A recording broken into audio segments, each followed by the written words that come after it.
Distinguished guests, honored participants, ladies and gentlemen, sisters and brothers, Boris.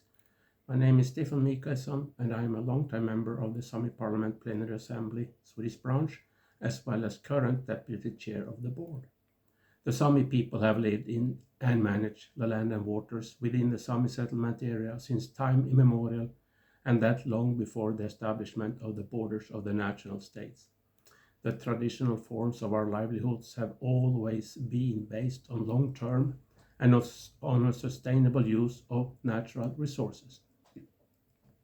If the natural conditions failed in a certain area, there was the possibility of utilizing alternative resources at the same time as the weakened resources had to recover.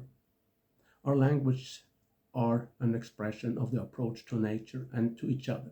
It is a necessary tool in the transmission of knowledge from generation to generation. The Sámi ability to cope with changes and further develop depends on a number of factors. A sustainable nature with biological diversity and an intact cohesive landscape is one of the most important prerequisites for a sustainable and long-term further development of a Sámi society. Nature is increasingly exposed to wear and tear and damage that cannot be restored in the foreseeable future. The land has changed as a result of the spread of forestry, hydropower expansions, and more recently the extensive mining. The degree of climate change that can be observed in Sápmi has been worrying for many years. Sámi society has undergone many changes. However, the Sámi people have managed to face change without the culture disappearing, but for every intervention in the nature on which the Sámi are completely dependent, the risks of the Sámi culture being wiped out increases. It is the responsibility of the rest of the society to respect and support the Sámi livelihoods and culture, which would benefit from Sámi business development. From a holistic perspective, is it obvious that attention is drawn to the underlying causes of climate change, such as industrialization, globalization, lifestyle, consumption habits, the continued large-scale exploitation of natural resources, etc. A focus on sustainability naturally creates uncomfortable issues and uncomfortable changes at all levels and in all directions. Individuals as well as families, companies, authorities, governments, and ultimately the world community are responsible for future developments. At the same time, many changes will be enriching for society and the community. This was a quote from the Sámi Parliament Business Policy Action Program. The most important tool in this is the Rural Development Program, the first practical proof of Sámi self-determination. The Rural Development Program is a national program that consists of six priorities, which state the goals towards the support and benefits are to contribute. The Rural Development Program provides opportunities for individual companies, associations, organizations, etc. in rural areas to apply for EU support. Of course, this also applies to the Sámi on the Swedish side. The Sámi Parliament is a support authority for the Swedish Board of Agriculture and processes these applications. The Swedish Board of Agriculture decides which rules apply to the aid. These are different types of company and project support, such as investment support, startup support, food processing, renewable energy, and new jobs.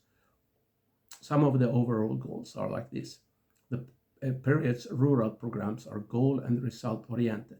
The objectives to which the aid is to contribute are, in short, encourage knowledge transfer and innovation, increases competitiveness and improve the entrepreneurs' chances of survival, promote organizations in the food chain, restore, preserve, and promote the ecosystems, promote resource efficiency and support the transition to a low carbon and climate resilient economy, promote social inclusion and economic development in rural areas. What has happened for 100 years, but which is now accelerating and intensifying, in forest and cultural lands in Sápmi is a pure predation of the market on market terms, and with this ruthless action also take place the creation of an Arctic desert. None of the today's indigenous parliamentarians will ever be able to see any other time. The winds of change that have been blowing throughout the Sámi parliament's operational time have forever changed to the worse, and today's have a limiting effect on the traditional use of land and water. The inherent resilience in the traditional culture forest has also been minimized through the predatory operations, despite the fact that the global warming is causing escalating climate change in the Arctic, and this with a climate change that is twice as great as in other areas globally. The effects of climate change are instead amplified by the predation on natural resources and will make it even more difficult to endure the impact of climate change in a small-scale indigenous Arctic culture. It is thus not something that the Sámi Parliament has advocated, but the opposite situation prevails. In Elinpiiras, our Living Habitat program, the Sámi Parliament described this, and I quote, "We trust a living approach to Sápmi, our home. If we or someone else destroys nature, our culture is also damaged. But the way forward is also stated."